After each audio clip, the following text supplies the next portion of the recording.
Feminism and Firearms. Give it up for Amanda. Thank you guys for coming. It's so great to see such a big crowd. My name is Amanda Flocchini. I work with the Nevada Young Republicans. I am the social media coordinator, and I work with the lovely Miranda Hoover, who is kind of the brainchild behind this. But I also want to give a shout out to all of our sponsors, specifically the College Republicans President Tanner Durfee. Thank you so much for all your help. You're amazing. Also, the Washoe Republican Women's Club, you guys are amazing. Thank you for supporting women Republicans in Nevada. Again, Miranda Hoover, thank you for all you do. This is wonderful. Such a great turnout. I'd also like to thank Kara and Emily from the Claire Booth Luce Policy Institute for being a part of this amazing event and doing all that you guys do. It's really important. I'd like to give a shout out. Thank you for Assemblywoman Alexis Hansen for being here. Very excited to have you.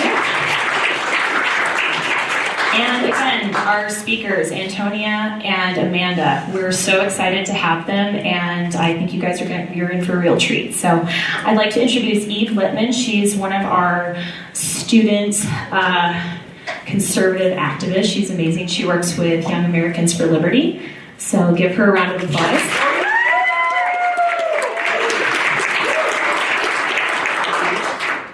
So our first speaker, Amanda Collins, is a director of Women for Concealed Carry, where she advocates for women's rights to self-defense.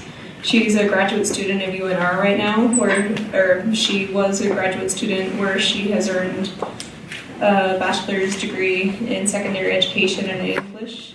And as a Second Amendment advocate, Amanda has worked tirelessly to ensure women across the U.S. are given the ability to choose how to protect themselves, particularly on college campuses. And because of Amanda's effort, more and more women are able to protect themselves in ways that Amanda was not when she became a rape victim while a student at the University of Nevada-Reno. And if you want to learn more about Amanda's story, you can look at her NRA profile on YouTube.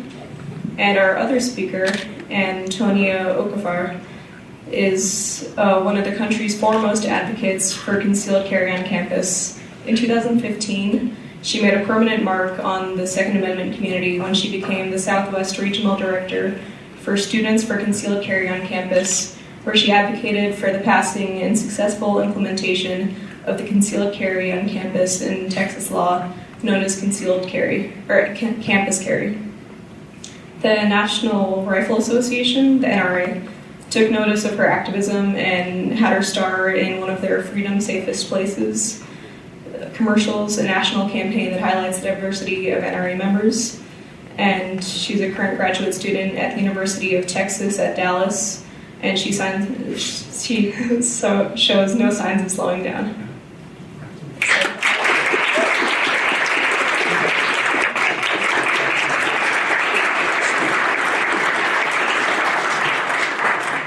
Good evening. Thank you so much for having us here. It is so nice to be back in Nevada, where people know how to say Nevada. Yeah, she taught me earlier. So. Yeah, I really know where I said, you know how to say Nevada, right? Because if you say it wrong, you're going to get booed off the stage and not ever be invited back. Yeah, so I'm doing you a service. Thank you, Amanda, for that. You're welcome. I do what I can to help. Yeah, so we thought it would be better to just have this conversation. We both were asked to come here and speak about this topic. We were just like, let's have a conversation about it. Let's just do it where we're conversational, we're almost interviewing each other, and you guys kind of get to take a peek into what our mindset and our process. So I'm going to be asking her questions and going back and forth, and then we'll do Q&A after that. But I'm going to start off, Amanda. Can you tell me a little bit about your upbringing? Sure. I was born and raised here, right here in Reno, Nevada. And I think one of the most impactful memories I have started off very normal. Actually, I was playing a board game with my sister in her room, and to be honest, I was just so excited that my big sister let me be in her room. And when I was goofing around, or I don't know, I thought it was like my God-given mission to antagonize her. And so I think I was fulfilling that completely in the moment when my mother came in, and I thought for sure she was just gonna tell me to like cut it out. And she surprisingly asked both my sister and I, hey, how are you two enjoying your Taekwondo lessons that we just started? Excuse me. And I looked at her and said, I don't like them. It's really boring. And she said, oh, well, your dad and I just decided that you and your sister need to get your second-degree black belt before you can get your driver's license when you turn 16. Okay. I didn't know what a driver's license was, but I knew I wanted one. And it took until I was about 8 years old to realize that that was just like a rule in the Collins household, not like a rule for everybody. But in that, my parents set this trajectory of teaching perseverance, teaching self-control, courage, and they began instilling in both my sister and I how important it was to take our own safety seriously and to make it our responsibility. I grew up in a Second Amendment friendly home. Another one of my earliest memories is going down to my dad's workshop and asking him to tuck me in for bed, and he was cleaning his firearm and just set me up on the workbench behind it and was very matter of fact about, this is a firearm, this is what it does, it's never a toy. Daddy uses it to, go hunting, to provide food for the family. If I ever needed to protect the family, I could do that with this. And it was an ongoing open conversation for us, and I always had a really healthy respect for what firearms were and what they were meant to be used for. And then I ended up actually shooting competitively in high school for my high school, and went on from there. So how about you tell me about your upbringing and what your experience was like? Yeah, very different from that. So starting out like you did at 5, I was in a broken home. At 5, I was actually sexually assaulted. And then shortly after that, my dad, for a different crime, my dad went to prison for 20 years for selling drugs, for drug trafficking. And so early on, I was in a broken home. My mom was a single parent. I was the oldest of 4. My parents are Nigerian immigrants. So very different upbringing in the broken home aspect, but also the aspect of, when it comes to the Second Amendment, my family didn't know what the Second Amendment was. Like, they're from Nigeria, right? Like, having civilians who have access to firearms was just unfathomable. And then to also be in America where, they're Democrats. Like, they're Roman Catholic and they're pro-life, but other than that, they were Democrats. And so I grew up, essentially believing the whole enough is enough narrative, being anti-gun, just subscribing to all of those types of beliefs because I was a Democrat. I was supposed to be a Democrat. And so didn't know, I didn't shoot until, I was 25, and that comes later. But I went to college as a Democrat, saying I'm anti-gun, saying pro-abortion, voted for Obama twice. So very different upbringing, and essentially, if I did think about the Second Amendment, it was in a negative light. So that was actually my upbringing. Interesting. Yeah, very different from yours. Yeah. So then when we fast forward to when we both started going to college, I actually went here at the University of Nevada-Reno, and I remember during my freshman orientation, my dad walked me around and kind of showed me where all my classes were going to be. And I remember one of my classes was in the old quad. I don't even know, is that still used here? Old quad? Yeah? Okay. Well, he showed me the old library, and he showed me the steps. where he had a real first conversation with my mom and shared the story about how he had met her the weekend before, and he was just so excited to see her.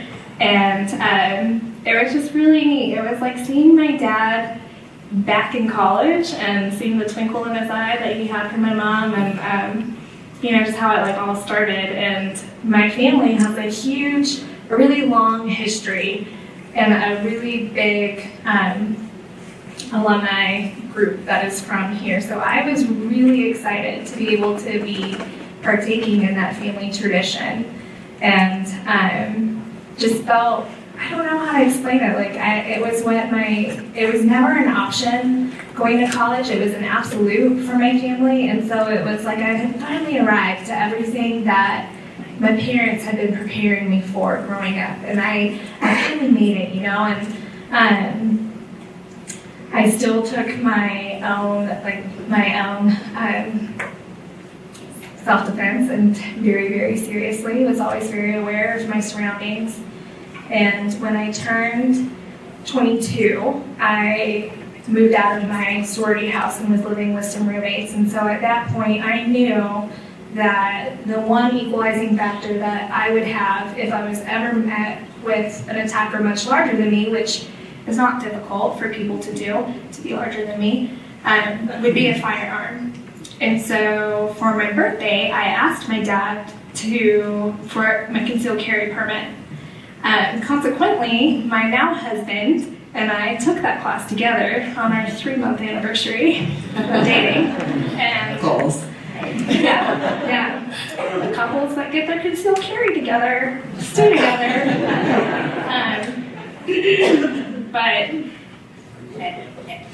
And so I was really,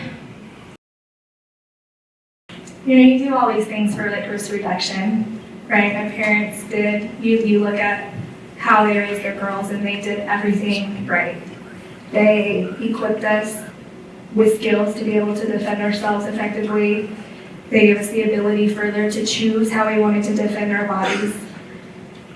And then my 4th year here, my whole life changed. Everything, the whole narrative for my life changed and kind of came to a halt. And what happened is I was taking a class at the College of Education, and my class got over with at 10 p.m., which was very normal for an education class in the evening. I left with a group of people because it had been ingrained in my training that there is safety in numbers, and you do everything you can to not have to use the skills that you acquire.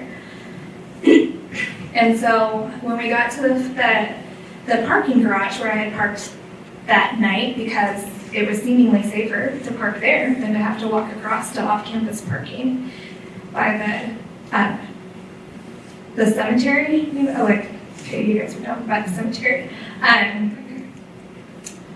I didn't see anything between myself and my vehicle. The way I was approaching my vehicle and the way I was aware of my surroundings was nothing new for me. I wished the group I was with really good, said, hey, have a good night, we'll see you next week. I started heading to my vehicle, and then it became abundantly clear that what I hadn't seen was a man that was hunched behind the wheel well of a truck in Pasadena. And he forced me to the ground and raped me at gunpoint, less than 50 feet away from the campus police office, on the same floor where they parked their cruisers. But it was 10 o'clock. Campus police closes at 6. I was a law-abiding citizen, so I didn't have my firearm because it's not allowed on campus. And so the question of my life, even now, my attack was almost 12 years ago. On the 22nd, next Tuesday, it'll be 12 years ago. It still continues to be what would have been different if I had been carrying my firearm that night. And some of you may know the story very well. It became the most well-known case at the time in Northern Nevada. My rapist went on to kidnap and rape his second victim, and he raped and murdered his last known victim, and is now sitting on death row.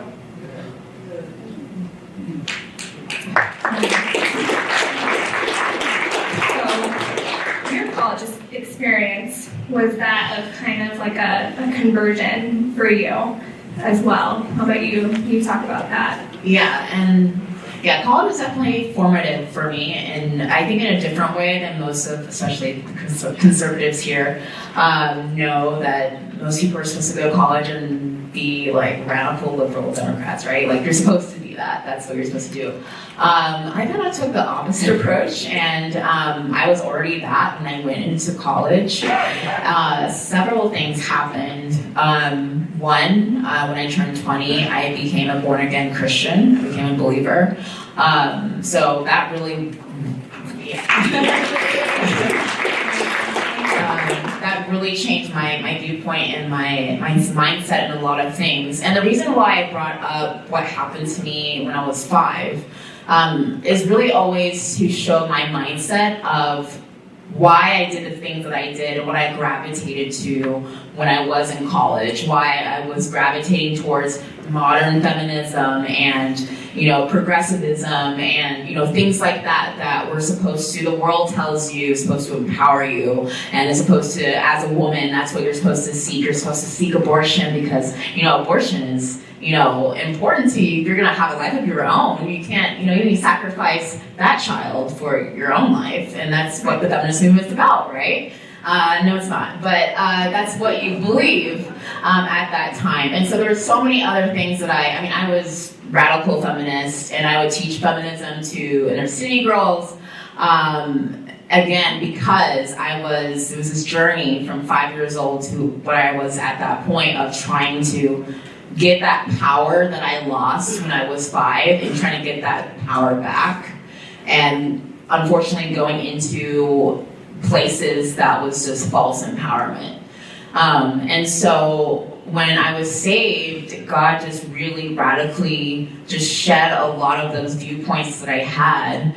And ultimately really is because I found out where my true empowerment comes from, and that's from Jesus Christ and my faith in him. And so he was my healer. He was my changing my, my viewpoints and stuff, and do not conform to the pattern of this world, but be transformed by the renewing of your mind. Therefore, you will be able to pass and test, the things of this world. And so that's what happened for me. And it was the feminism aspect, though, and seeking that stuff and seeking female empowerment and wanting to empower myself at the same time of empowering other women, that I realized that the feminist movement and the narrative was incomplete.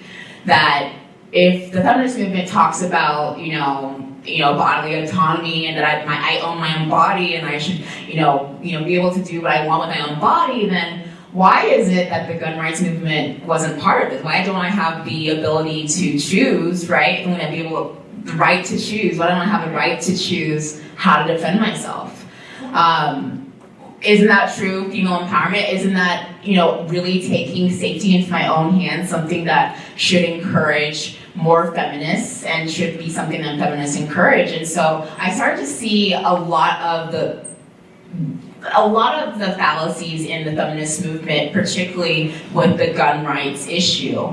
And in Texas, I was a grad student in 2015, and coming across these types of thoughts in my head, and realizing that I would leave grad classes at 10, 11 o'clock at night, and the only school administration approved types of self-defense tools I was allowed was 911, which I would literally pre-dial 911 on the cell phone in my one hand, and have my rape whistle that they gave me at freshman orientation in the other hand. And that was my protection going home at night every day.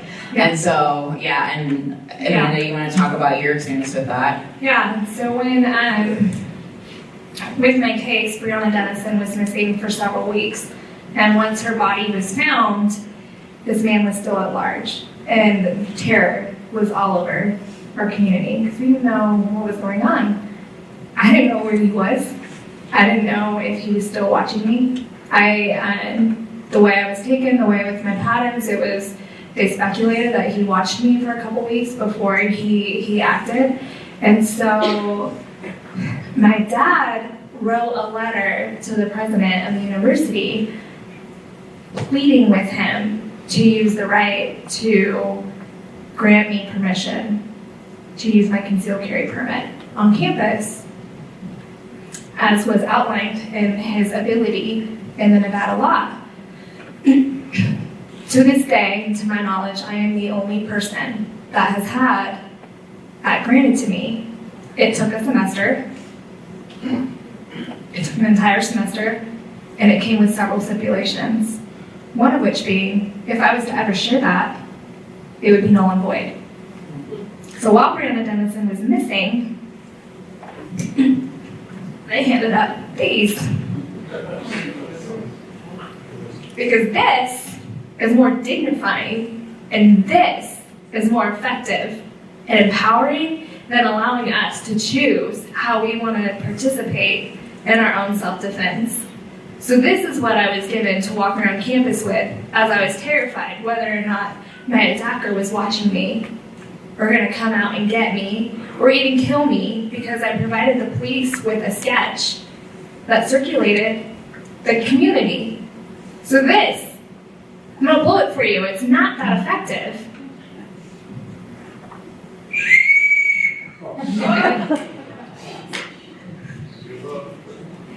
Yeah. And it is so interesting that you bring up with the feminism movement of the holes in that and wanting, it's all about abortion, it's all about Roe v. Wade, and it begins and ends there, where I'm supposed to tell the government, stay out of my body, you don't get to have a say on what goes inside my body. Oh, but when I want to say, let me choose how I defend my body, that you can have a say on. Go ahead.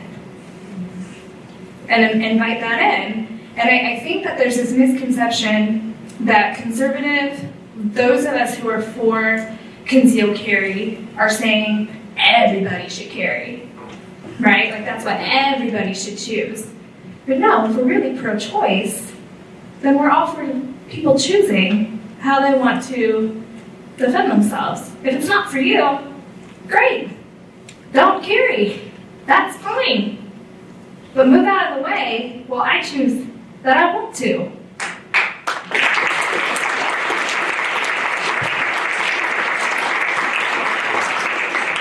Yeah, and it brings me to a question. I was at the assault weapons ban hearing in DC just a couple weeks ago. Yeah. And being in that room, first of all, 4 hours of just hearing just complete this nonsense, AK-15s, like things like that. Like, come on, what's an AK-15? I want to know what that is. I'm sorry. Before you try to ban it. But yeah, so just blatant, just absolute like falsehoods, and of course. The women behind me, they were Moms of Men Action, and they were snickering when, people were talking about the right to choose, and, gun rights are women's rights, and, that's absolutely absurd to them. But being in that room and hearing all that stuff, all the lawmakers who are supposed to be protecting our individual rights and protecting our Second Amendment rights, finding reasons why, us civilians, we don't need things like that. Well, why would you want an AR-15? Why would you want an AK? Why do you need an AK-47? Why do you need anything like that, right? Of course, it would say stuff even more so, like, why do you need semi-automatic weapon? Like, oh, you mean all guns? Because those are semi-automatics. So, and then this police chief of Charlottesville, she was there, the police chief, and she was the worst of all, right? Here, this law enforcement officer who takes an oath to protect our constitutional, the Constitution, not our constitutional rights, it's our God-given rights that the Constitution protects. She was more concerned about her life, right? And that the fact that civilians might have these firearms than, actually doing what her job, entails, which is actually protecting our rights and protecting us as individuals. But it just really reminded me that we talk about being law-abiding citizens, we talk about being, activists and stuff like that, but then there I was just like, but here's government, here's public servants, here's, public safety officials who are supposed to protect me. But at the end of the day, I'm supposed to protect myself, and that's what the Second Amendment's about. It's not about hunting. It's not about even self-defense, even though we talk about that and it's important to us. Right. It's about being able to protect our lives and protect our freedoms against a tyrannical government. Yeah.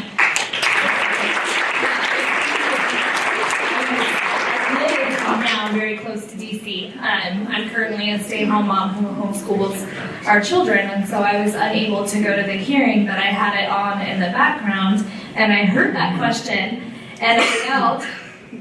My poor girls, they're like, what is going on with mom? But when they're, why do citizens need this? I'm like, because you have it. That's why. Exactly. Like, I don't trust you if you don't trust me as a law-abiding citizen with the same tools that you have. And, it opened up the conversation with my girls to be able to let them know, like, hey, we became a country because we were able to defend ourselves and overtake a government that was of tyranny. And we have the same weapons that they had to be able to defend ourselves and to get our freedom. And so when people say that we don't need firearms, we don't need specific firearms, I want to know why. Are you targeting that specific firearm? Absolutely. Like, why are you, why? Yeah, and someone, I will not take credit for this, but it was just so eloquently said. Like, it's not a bill of needs, it's a bill of rights.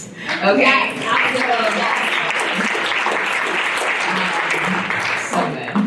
But yeah, exactly. But I was bringing that up because it really made me think, okay, we always push law-abiding citizen, why are you doing this to me? What if the law is, what if they pass that? And they passed it before. It's like, what if? At that point, if the Second Amendment really is about that, then, and I was thinking about, why you're talking about during, what happened there, that you didn't bring your concealed carry, your firearm because you were law-abiding. And I just wonder, you're okay not to tell us, and that's okay, but if you could have done things differently or go back, would you even care about being law-abiding? Hindsight's always 20/20, isn't it? That question, to a certain degree, has kept me up so many nights. Doesn't that life do that? Like, the what if questions keep us up at night, right? And I know with all my being that had I been carrying that night, I know I would have been able to prevent my attack from starting, but I would have been able to stop it as it was in progress. And consequently, 3 lives would have been saved because my soul was murdered that night. It's not, I think there's just such a misunderstanding of what rape actually does to a human being. And, I've been asked, or people so often try to offer, you would have been so worse off if you'd been carrying your firearm. He could have shot you. Like, he had a gun. He could have shot him then. And I just think my life now is beautiful. I have a beautiful, full life, and I am so abundantly blessed. And yet, as I sit here today, Antonia, I still would have rather died trying to preserve my dignity.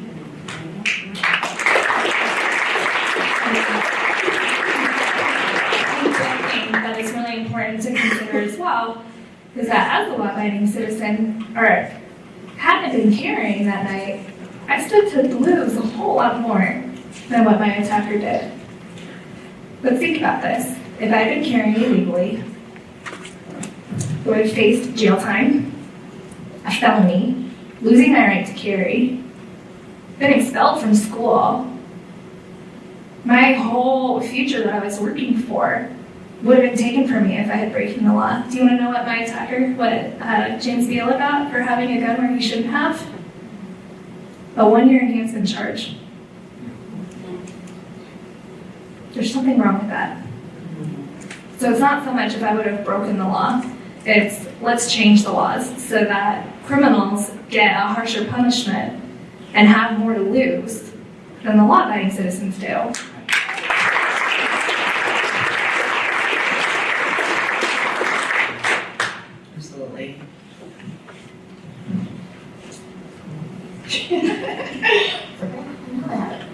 kind of swallowed on their own pipe. It is so dry here. And growing up here, I would hear people complain about that, and I would look at them and be like, you are so weak. What are you talking about? Like, it is fine. Just fuck up. And now that I've been living in Northern Virginia, like, you know, super humid and stuff, and I'm here, I'm like, water. Okay, I remember my question. So going into that, so after college, campus carry. So what made you? So there's so many. Unfortunately, there's so many, you know, sexual assault survivors. But at least what you hear on TV is you don't hear that person then advocate for more gun rights, right, or campus carry. So what brought you to? I mean, yes, your background, and we heard about that. But to actually start fighting for campus carry. Well, that wasn't going to. Who was? I mean, honestly, it was just being so incredibly frustrated. Frustrated for me, frustrated for my parents. I can't even imagine what it's like for them to walk through that with a child after trying to equip them with everything to prevent that. And realizing that the very law that was intended, I would like to believe, was intended to ensure my safety, is a law that legislated me into being an unmatched victim that night. And I wanted to kind of open up the conversation with that and change the narrative and say, like, hey, he didn't care. Like, that sign, that law, that piece of paper did not stop the criminal from doing harm and being evil. And I even at the time proposed, like, hey, if we're going to be, you know, a gun-free zone, let's be a gun-free zone. Let's make this a gated community. Let's put up metal detectors around the buildings. Let's do this. Oh, that's too much money. Okay. Let's extend the campus police hours. Can we do that so that when students are getting out of class at 10 p.m., they're not having to wait a whole lot longer for a longer response time. The national response time as it is 12 minutes. My rate lasted 8. Oh, that's too much money. So what did they do? They handed out whistles. They lit up that parking garage across the street like a Christmas tree to help deter, I don't know what. They don't even have security cameras. Well, they didn't at the time. I don't know if they do now. But there's not even security cameras.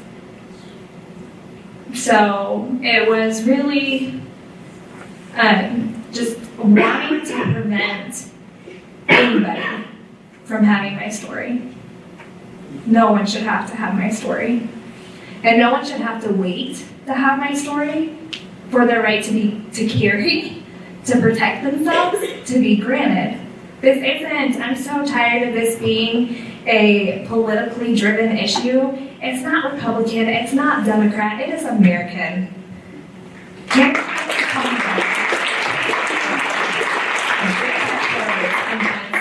some common ground. And likewise with that whole journey really led me to also just realizing where our culture is in general with sexual assault. Yeah, absolutely. I mean, just seeing like the Me Too movement, and I mean, and again, like when I was looking at the feminist movement, even when I was in college, just so many of the conversation, it always ends at, you know, the victim, right? Or not even the survivor, but the victim. And not the after, not what we can do also to prevent things like that, like things like campus carry, like encouraging more women to carry, right? That's when it's too much. I mean, you're not supposed to encourage women to carry. I mean, we were talking about it. It's always critical and just completely funny to me when, you know, like places like Moms Me in Action, and they'll say, you know, it's worse for a woman to have a gun because they're more likely to use it, you know, the criminals are more likely to use it against them instead of using it in self-defense. And like stuff like that. They're completely sexist, by the way. It's like, oh, we're equal, right? Except when we have guns, then you guys are not competent, or you're too weak, to have a gun. You don't know what you're doing. Very empowering, I'm sure. What you're gonna say? Yeah. No, it was just that, like, oh, we can do the same thing as men in the military, and we can do the same thing as men, and I'm not. Well, when it comes to carrying a gun and defending ourselves, no, honey, you're weaker. Right. You need to hand that over to a man. And then just with the push and focus on abortion, it always just gets me really frustrated because oftentimes to preserve Roe v. Wade, people will say, what if a woman gets raped? Do you really want that to happen? Do you really want a survivor? Because now they're a survivor to have to do that. But nobody talks about how 4 years after Roe v. Wade was passed, Georgia v. Coker was passed, where they overturned the death penalty for rape because they said it's cruel and unusual punishment because the rapist doesn't take a life. So if we cared as a culture, and if we really cared about women not getting raped, we would be up in arms about Georgia v. Coker being overturned than we would about, way more than we would be about preserving Roe v. Wade. We'd be up in arms, period. I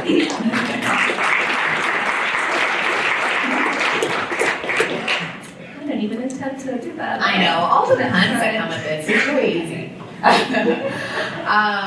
But yeah, I mean, and that's what, I said about the feminist movement, like, that's what led me to fighting for campus carry in Texas, because well, if I really want to give my female peers, a fighting chance, because I know what it means to be completely vulnerable and completely defenseless, and I don't want another woman to ever have to even get to that point where she's 20 years down the line still trying to get healed, still trying to go through counseling, because yes, your soul dies at that point, right? Then what things can I actually do to be proactive and to help other women? And that's what I was like, well, concealed carry, if I'm able to have that right off campus, then why isn't this, obviously they're not protecting women like they say they should. In 2011, actually, at that time when I was in college, Obama actually put out a whole survey about, sexual assaults across universities. And one of the highest university for sexual assaults was in Dallas, in that area. And I just remember thinking, okay, we're talking about feminism, we're talking about how I empower other women, we're talking about empowering my peers, but why is the conversation about actually letting those peers protect their own selves on campus? Why are we, stopping that conversation? So I became the Southwest Director for Student for Concealed Carry, and that was my push and my desire and fuel was always remembering the woman, the other woman that I could, maybe just one woman. Yeah. Because a lot of people, and even in the conservative movement, were, they talk about the numbers, 1 in 4, 1 in 5. But for me, and I know for you, that if we can just save just one girl, I'm happy with that. I think that's all that matters, is we can just save just one. Well, the flip side of that too is that people will say, oh, those numbers are skewed. You're right, they are, because the majority of sexual assaults continue to go unreported. But let's step back. If it's just one, that is one too many. Right. Yeah. And in advocating for campus carry, my eyes were really, really open to our cultural point of view on sexual assault. And I'm convinced that campus carry has not been passed here because we just don't understand what rape does, or we just don't care that it continues to happen on our universities. And I know that that is like an extremely offensive statement to come from my mouth, and good if it offends you. But let me ask you something, or let me share something with you, really. In my advocacy efforts for campus carry, I cannot count the number of times I would sit across the office from somebody trying to, get their vote for campus carry, and I would be asked, "Well, Miss Reed, will be married." I mean, are you sure he didn't think you were looking for them? Like, oh, well, I was walking to my car. pretty sure. It's really unfortunate that you put yourself in that situation as a man. You know what you should have done. This is what you should have done. And then they offer up the antidote that for some reason they think that I haven't already thought of. And just way more offensive comments about, well, it's no big deal, right? I mean, it's just a couple minutes. It's not a lifelong thing. And I realized that that's why people don't come forward. That's why victims don't come forward, because we don't need to deal with that. We already have this whole internal dialogue going on with ourselves. And then when people on the outside start speaking into that, it just reaffirms the lies that we're believing about ourselves. And so I started a nonprofit in 2015, or I started the process of starting a nonprofit after Campus Carry didn't pass again in the Nevada legislature. And it's called Tear Speak, which stands for Teaching and Empowering Assault Rape Survivors.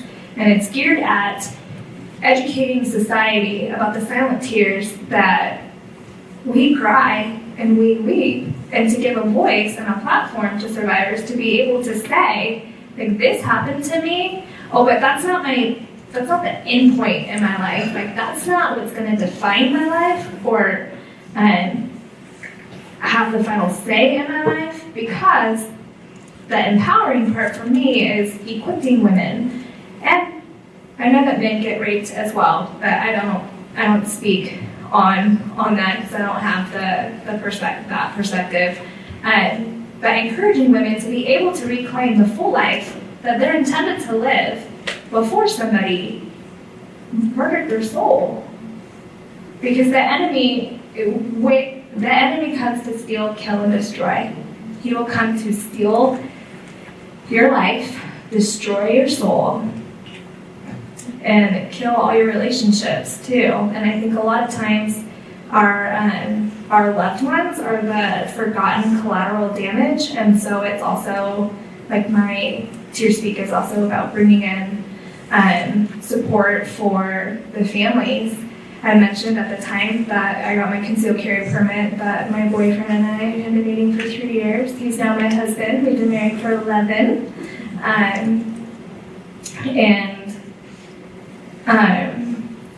I saw that this conversation of campus carry needed to be taken way back to even why it's important to preserve our dignity and what that looks like.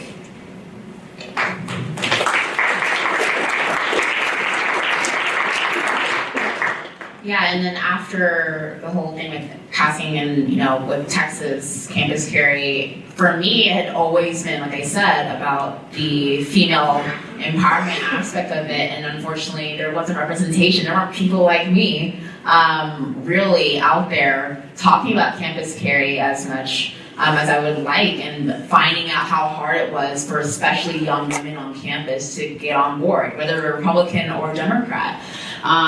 Just because I think there are a lot of different things, but I just don't think there's been mixing the two of female empowerment and gun ownership, and why as a woman that is important for you, and getting them early in high school and in college. And so that's why I started my organization, Empower 2A, because I knew if we were really going to stop the future Moms Demand Action, activists, we had to get them earlier. We had to get them in college, we had to get them in high school, and we had to educate, we had to train, we had to, help them advocate for this, right on campus to protect themselves and talk about the narrative, take over the narrative that college students talk about when it comes to sexual assault. Because the narrative on campus is not about, okay, then have campus carry. No, it's let's talk about what we're going to do to the perpetrator, right? Due process. Like, all of these things are always about the actual criminal aftermath of what happens, instead of talking about preventative solutions and empowering women to take safety into their own hands. Because it's not really about female empowerment. It's about a radical agenda that they have that has nothing to do with that. It's just anti-gun and pro-abortion. So, yeah.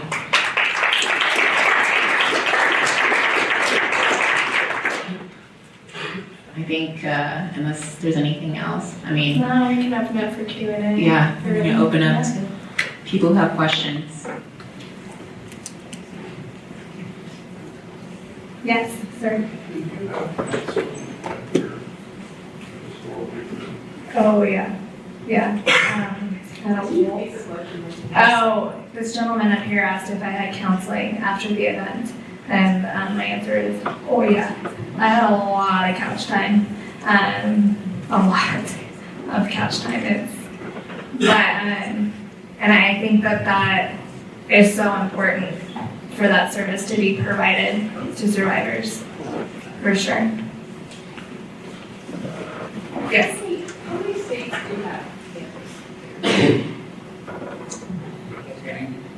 The last one he has, I think, is Georgia. I think we're at a little over 10 right now. Mm-hmm. But you have to read the law because Right. sometimes it'll say that it's passed, but then it allows the universities to use their discretion to allow it on their specific campus or to not.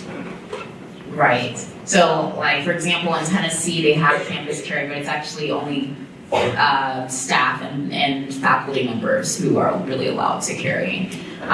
So, and for example, in Arkansas, they passed campus carry as well, but instead of just allowing people who already have their concealed carry permit, they have to go to 8 hours of additional training that's specific to the student body. So a lot of every state has almost different versions, and so I always look at Texas as a good example of what I would like other states to have, because it's every 4-year university and community college has to have campus carry. Now the private aspect of it, we understand private property rights, and unfortunately every university except for one said no to campus carry, but they have that option of not banning it, so that's what they chose. But every state is so different when it comes to it. Yeah. On that note, the Texas law, we tried 13 here, didn't make it. 15, we thought we had it. In the assembly, we did. We were sold down the river by a senator in the Senate, and we lost. So what is the difference in Texas? In your fight to get it passed, had you had to do it multiple times? And then what do you think was the kicker that helped you get it when it did pass? Yeah, it took 3 sessions, and we're every other year too, so it's not every year. We meet. So the last one, and it was even the time before it actually passed, and it was literally like midnight, like 11:47. I went to bed, and I was like, it's over, and then waking up like, oh, this it passed because they changed things last minute. But and it's always like that, and unfortunately sometimes a lot of times it is the Republicans too.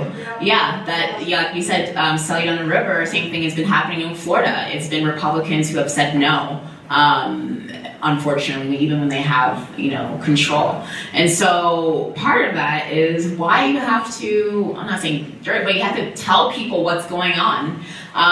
Getting more people involved, and then letting them know that just because you're in Texas, just because you're in Mississippi or whatever, does not mean that the universities that campaign hard against campus carry, the administrators, student government leaders who will go and lobby and go to the Capitol and say, I represent the whole entire student body and we don't believe in campus carry. And you guys who are students don't even know it happens. So that's the type of stuff that people don't see, that really you have so much power in student government, aspects of things. For example, in Baylor, the student body actually said they had to pass resolutions of whether they agreed with campus carry or not, Baylor University in Waco, Texas. And they said yes. Well, the student government president actually vetoed that resolution, and so that is why they don't have campus carry right now. So it makes a big difference on the student government aspect, but also getting that representation to the Capitol and saying, yes, we want campus carry, and this is the actual representation of that. So I would say that was the biggest difference, is getting that. Yeah. Going off of what you just said, sorry, were you talking to me? I was talking to him. Oh, sorry. You'll be next. Do we see improvement in campus carry? We see more of it happening recently, and do you think this present administration is helping us with that? First of all, it's a really state-by-state issue. And that's probably part of when people think about campus carry, they might think it's a gun, like, other Second Amendment issues, and think it's something that the president would have a say in. Other than like him just saying, I support it, it's not, he doesn't have a say in it.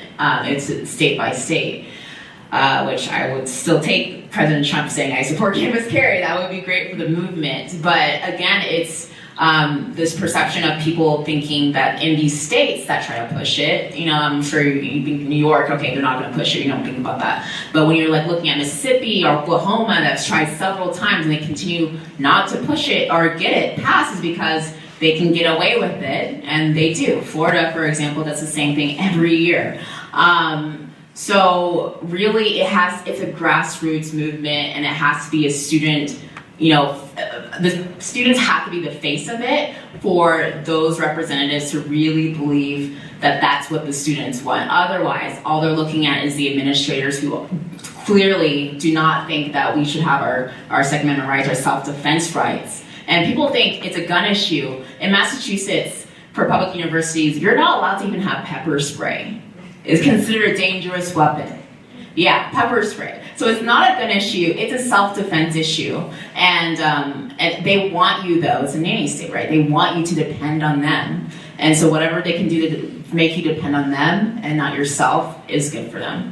So the movement is state by state. Georgia was the last big state to pass that.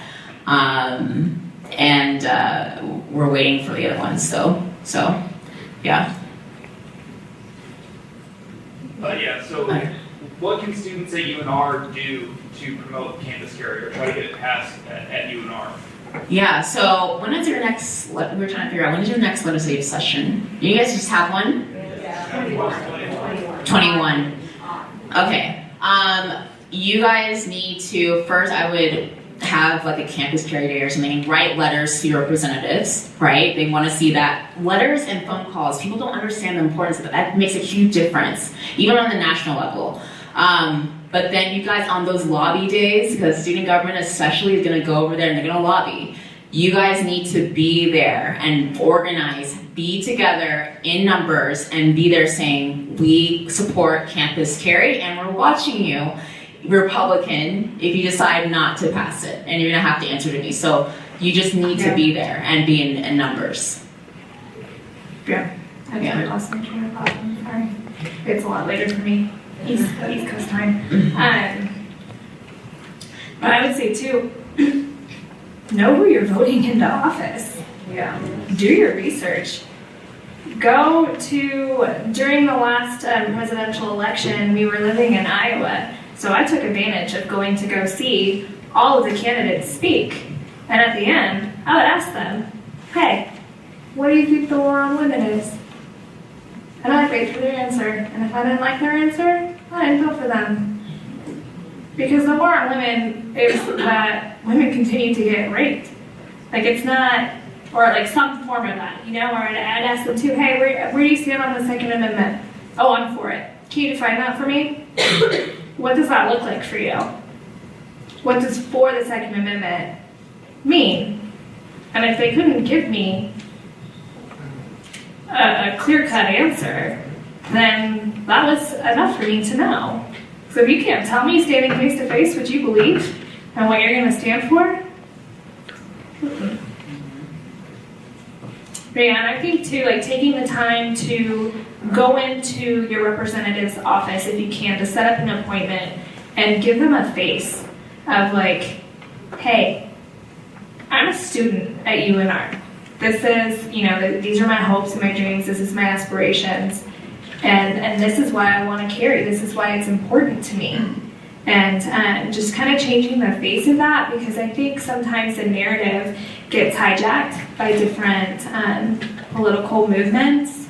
And like Antonia said, just coming together. I think in the process I've seen a lot of organizations at times fight against each other for the same thing. And it just doesn't really make a lot of sense. Like, we all need to be rallying together and collaboratively working together to get that goal accomplished. What can women do on campus to protect ourselves while we still don't have campus carry?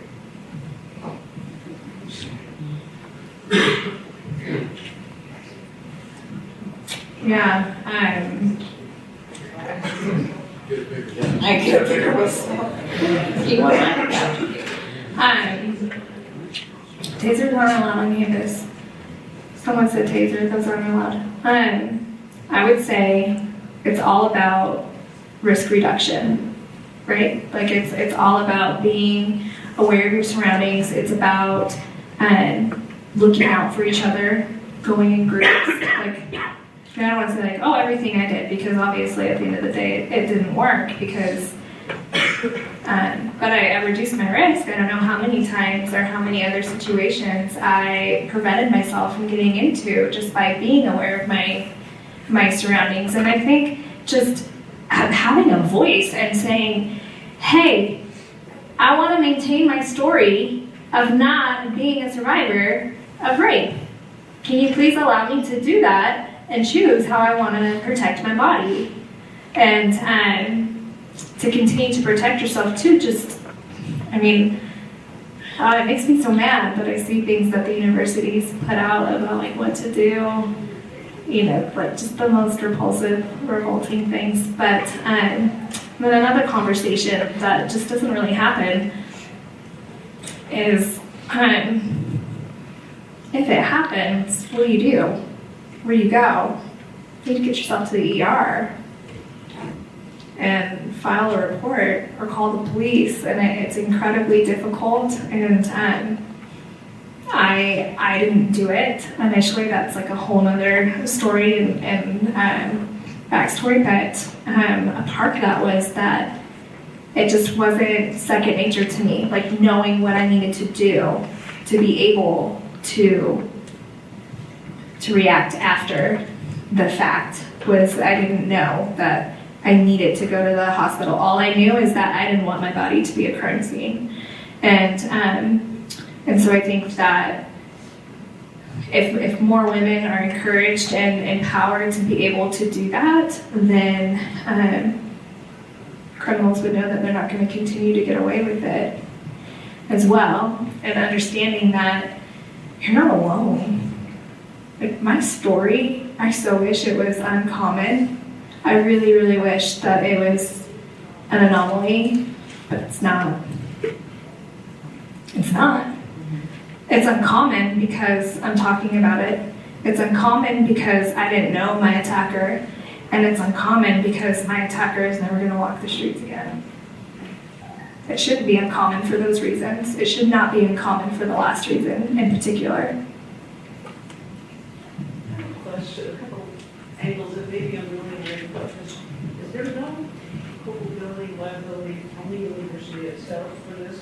And second of all, do you think the liability issue is part of the administration leading to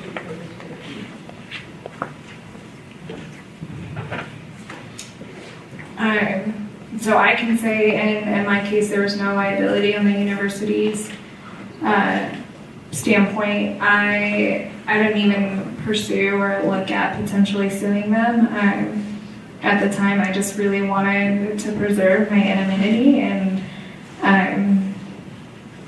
so I think perhaps if they were held liable while they don't allow us to protect themselves, then that would be maybe the change of a conversation. And even earlier today, Antonia and I were talking about, like, why does the university get to have their own like little due process, and why is it not immediately handed over to law enforcement to handle? Like, this isn't plagiarism. This isn't a collegiate academic issue. This is a humanitarian issue. And we want to preserve the dignity of our students and have it be a safe place for students to be able to come here and learn and carry on their family tradition. Like I wanted to. And so, I don't know if that answers your question, but I think that it would potentially maybe, but I don't even see anything like that. I'm so jaded. I don't see anything like that passing. Yeah, and on the second question you asked, I got that question all the time, and after it passed in campus in Texas, with the private schools saying no, several students said, okay, so the liability aspect, okay. Now, what about when there's a mass shooting at this campus? What about the liability that they are going to use because they didn't allow me to defend myself? We always think about the liability of, because we think, unfortunately, that, students are going to have firearms and of course something's going to happen. Well, these are people who are off campus, responsible people, responsible gun owners that take care of their firearms, that take care of themselves with stuff like that. But we don't think about the opposite of, you are now liable. If something happens, you should be liable for the fact that you didn't let me to defend myself, whether it's an individual person or a mass shooting, because gun-free zones are defense-free zones, right? And so universities are the biggest defense-free zones in the country, and yet we don't put that pressure on the university when stuff like that happens, and you think of it the other way. Well, and Amanda, as you said, the universities somehow think they're in a little cocoon where they're outside of the criminal justice system that surrounds the college campus. I don't get it. We the taxpayers own all these state schools, all these colleges and universities. We own them.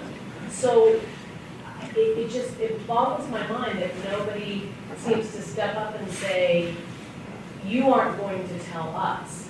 We, the students paying the tuition, and we, the taxpayers and the donors, we need to be dictating to them, not the other way around. And when you have, right now we have 16 states in America who have permitless carry. Mm-hmm. Constitutional carry.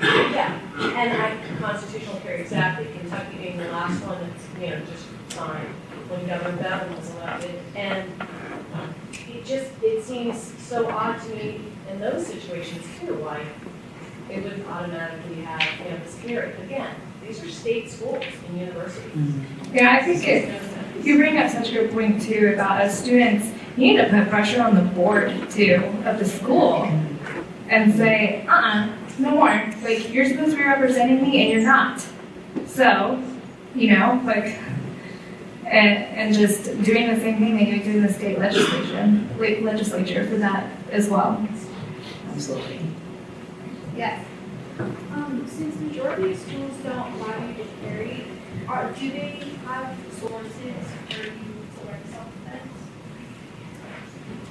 So the question was, I think I heard it, was since the majority of schools don't allow carry, do they have sources for you to learn self-defense? They may, yes. Okay, so during freshman orientation, when I was coming here, they had this little 2-hour self-defense class. And they had it periodically. And being in a sorority here, it was always really frustrating to me, to be honest, because my sorority sisters would come home with this real big false sense of confidence to be able to actively defend themselves. I think they're good for teaching you how to be aware of your surroundings and maybe some basic things, but it has to be muscle memory. It has to be instant. This is how I react because I have practiced it for years over and over again. A couple hours and maybe getting a few turns at practicing getting out of a grip or a hold, in my opinion, is not effective and is just exploitative to women. Yes. Of the schools now that have campus carry, is there any data out on the statistics? Is there a lower rate incidents now on these campuses than others? There's just a lower crime rate in general. So Kansas just a couple years ago passed campus carry, and they actually saw in the first semester saw 19% decrease in criminal acts. That was conducted by their own police. So yeah, absolutely. Yeah. So I think much of the conversation focused on the narrative of the feminist movement, and I think some of it's been misguided as like it's moved from women empowerment in regards to sexual harassment on campus to the castigation of men after, and so it's main focus on men rather than the empowerment of women, which I think it's entirely a feminist issue. So how do you shift that narrative to the empowerment of women rather than the men being the primary focus? Or like men being villainized? Yeah, Is that what well, you're saying? I mean, they're doing evil things, and they should. I think castigation is appropriate, but I don't think it should be the primary focus in these cases. Correct. You have it. So how do we change that focus? Sure. Is that what you're asking? I mean, I think that there does need to be a focus on the offenders versus the victim shaming, because I've experienced a lot of victim shaming of just in my case in general, because I didn't come forward initially. I'm responsible for Breonna Dennison's death, and I received these messages. I'm responsible for all that, and instead of no, I'm not responsible for that. He's responsible for that. He made that decision. And so I think it needs to be together, not so much like the castigation of men, but I'm losing all my diction, I'm sorry. I think the conversation needs to more be like brought back to, okay, yeah, that is like very important also, but then let's like get back on track to Bring it back to what it was. Yeah, and being able to, I think that's another thing too, is that feminism now, or modern feminism, is all about emasculating men, and that's such a disservice to the society and to our culture, and to men in general, because men are not encouraged to be strong leaders and to be strong men, and so we need to be raising our boys to be strong men and to be protectors of like, hey, no, we don't do that. Like, you just don't do that to another human being. And if you see that happening, it is your job to be a sheepdog and to go after the person that is attacking another human being. And so it's interesting, my husband and I have this conversation a lot because he's a white male, and so he's automatically, an awful human being just because he's white and he's a male. But, and he enjoys hunting and hiking, and he enjoys doing good things. And so I think that I don't understand why we don't appreciate the diversity and how we were all made, and acknowledge that we all have important roles to fulfill in this society, and it's not that one is more important than the other, it's just different, and they're meant to complement each other. And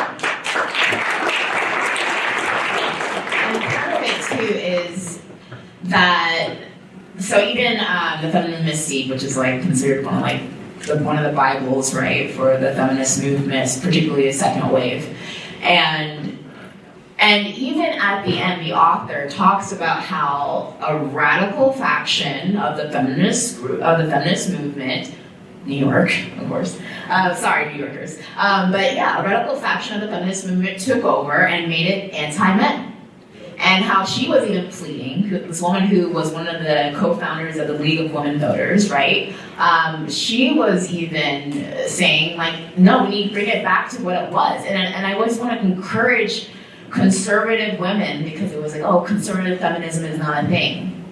Oh, okay. What about Susan B. Anthony, who was pro-life? Or the people who are actually pro-gun, like Wyoming. Wyoming was the first state to allow women to vote and hold public office. You think Wyoming ever was a progressive state? No. It was a pro-gun state, still a pro-gun state. So those values that we have as pro-gun women, as pro-life women, are what the original feminist movement was about, and they had the leaders who were pushing that. We had Christian women who were pushing, I mean, not to say prohibition was the best thing, but they pushed the prohibition movement. That was part of the feminist movement. So we have to go back and educate where the original feminist movement actually began, where the women's suffrage movement, where the women's empowerment movement started, and educate people now who think that that radical faction is representative of the feminist movement. It's not. It's a lie.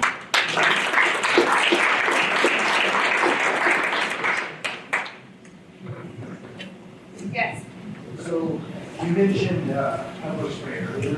I'm curious your opinions on pepper spray and tasers and why that wouldn't satisfy what some people ask. Yeah. Well, I was just gonna say, talk to a lot of law enforcement people and then ask them if they really even use pepper spray. So ask them if, the best thing for them is always gonna be the firearm. Of course, again, it is your right to choose if you feel comfortable with the firearm and want to use it. Completely two different things too. I'm a NRA certified firearms instructor, and and I teach women actually in Colorado. You can teach women, or teach men too, but I teach women, particularly to get their concealed carry permits. It's actually quite easy there. And the biggest thing is they always ask me a question, and at the end of the day, do you think your attacker is trying to figure out what the least amount of force they can use in order to use against you? No, they're going to use in that sense, they're smart, right?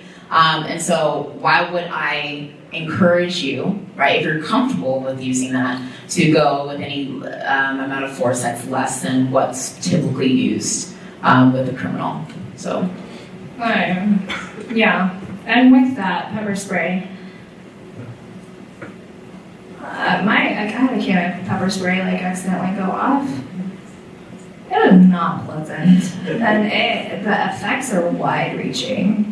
So if I'm gonna spray my attacker with pepper spray, I'm probably gonna succumb to that, especially here in Reno where it's a little windy at times, and the wind comes from multiple directions. So there's that. You better make sure that your pepper spray is not expired. That can be really bad if you're trying to spray someone with pepper spray and there's no effects. They're gonna be pretty tipped off too. And then I also think about, it's so funny, my dad, I don't know why I always get this image in my head, but so my dad was getting ready to go on a big hunt, and he knew that he would be potentially encountering bears. My parents have a property up in Great Eagle, so he was asking some of the neighbors, hey, what's some good self-defense I can have against a bear? I heard that this bear repellent is really good, and the neighbor said, yeah, I heard that too. I sprayed it on my trash cans to keep them from getting into my trash. And the next morning I went out there, and the bear was holding the lid and licking off the repellent. It was just a nice seasoning. And so I just think that opposition needs to be met with equal force. Yeah. And as far as taser is concerned, you have to let your attacker get a whole lot closer than I'm comfortable with to be able to effectively use a taser. You better make sure they don't have a really thick sweater on, because it may not reach through all the layers that you're wearing. And so I don't know that it's really all that effective. Yeah, I was in Iowa hunting last year, and they were just yeah, a taser during this winter season, that's cool, that's cute. That's not gonna do anything. But yeah, absolutely. Absolutely. I think I saw a hand go up back there. No? It was me, but you answered it. Oh, okay, all right. Yes, sir. Follow up on this question. To the best of your knowledge, any places that allow any of the nightmare scenarios presented by the opposition actually come through? Oh, shootouts over campus over discussion, and yeah, you get shot. Not to that much. Yeah, I mean, there's a lot of them, and I just think it's really interesting too, because they bring up all of these scenarios that could happen, and I sit there and think, I understand that that may be in their reality, in their lens of how they're looking through everything. That is their reality. That is a legitimate fear that they have. And I always ask them, what's going to stop that from happening now? Yeah. What's going to stop a student now from coming into your office hours if they're really upset about a grade you gave them and shooting you? I don't understand. I get told I don't understand that question. Okay. What's going to stop somebody from coming into your classroom now, or a student getting really agitated and potentially opening fire if they choose to carry a gun on campus? And I get a blank stare. And so I think it is just, so no, none of that stuff has happened, but you bring up a really good point of how we need to have those discussions with people and understand that that's where they are, and for them it is a real legitimate concern, and they're terrified of that happening. But opening up the door of, okay, well, so let's talk about that. What about this? What about that? And they use the same thing in Texas. So in Texas, they use all of those arguments. They use, well, drunk students are going to use it and they're going to have, their firearms on them. They're like, yeah, because there's not drunk concealed carry permit holders outside of campus who also have their firearms and yet, obey the law, right? They do it all the time. With the defense, I wanted to bring up some statistics on that. So the CDC did a survey in 2013, and they actually found that up from 500,000 to 3 million people a year use firearms in self-defense. CDC, okay, so when people are like, oh yeah, you're gonna use all these inter-race statistics, like, actually not. It was actually Obama who pushed that, and also it was the CDC. So things like that, and then also the fact that the ones before Texas, they use it a lot. Oh, what's gonna happen if they have firearms on campus? They're gonna use it against other people, especially men, and blah, blah, blah. Like, well, the actual instances that actually happened on campus were all negligent discharges. They were people showing their brandishing their firearm or doing something that they were not supposed to be doing anyways, and most of the time it was actually affecting them, maybe one other person, but it affected them the most, but no other shootouts, no other using the firearm who's illegally concealed carry permit holder against another student, nothing like that. If it happened, we didn't hear about it. Absolutely, absolutely. Yes. Kind of anecdotal to that. I graduated from this university in 1970. In those days, we had what we call Mackey days. 40% of the student body was armed with teeth. Nobody ever got shot. It's the culture. We gotta take the culture back. Yes. Yeah.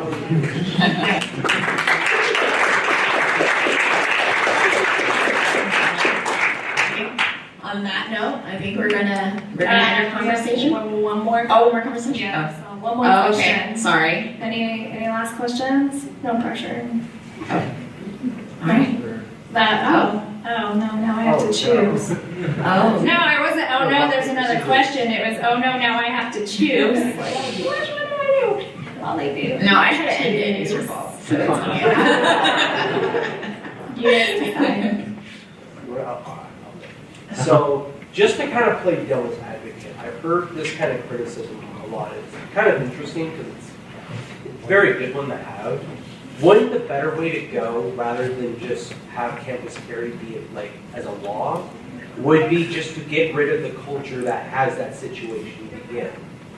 So instead of like having a firearm in the time of a raid, what preventative measures could you put in like the climate on campus and the kind of like culture around the area to prevent that raid from ever kind of coming?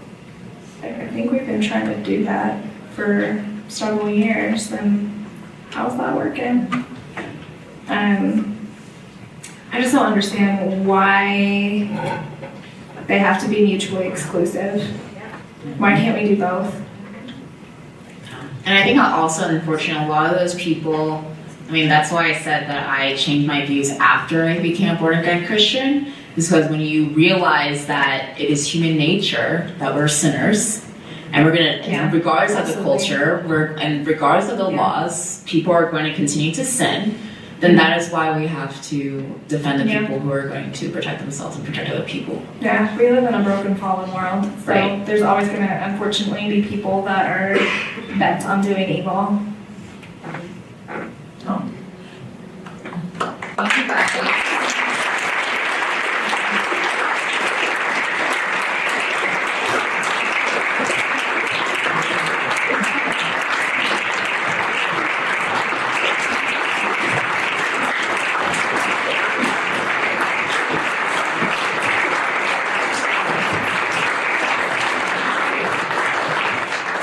All right, before we wrap up, I just wanted to, first of all, thank Amanda and Antonia for coming out tonight and sharing their stories. My name is Kara Bell, and I represent the Center for Conservative Women. And tomorrow we are sponsoring a Women's Time on the Range. So if there are any young women out there that have either never shot a gun or would like more experience, we are going to Reno Gun and Range tomorrow from 5:30 until 8 for one-on-one gun safety training and women's self-defense course, as well as time on the range.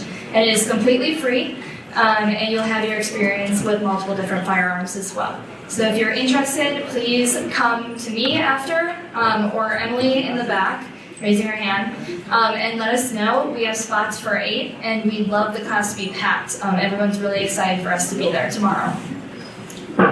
Thank you.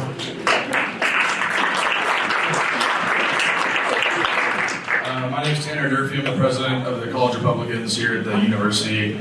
I just wanted to thank everyone for coming out tonight, and of course thank the Claire Booth-Luce Center for Conservative Women and these fantastic, beautiful, and lovely ladies for coming out here.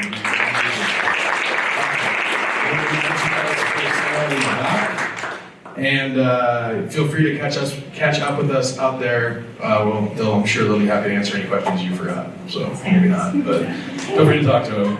Thank you guys.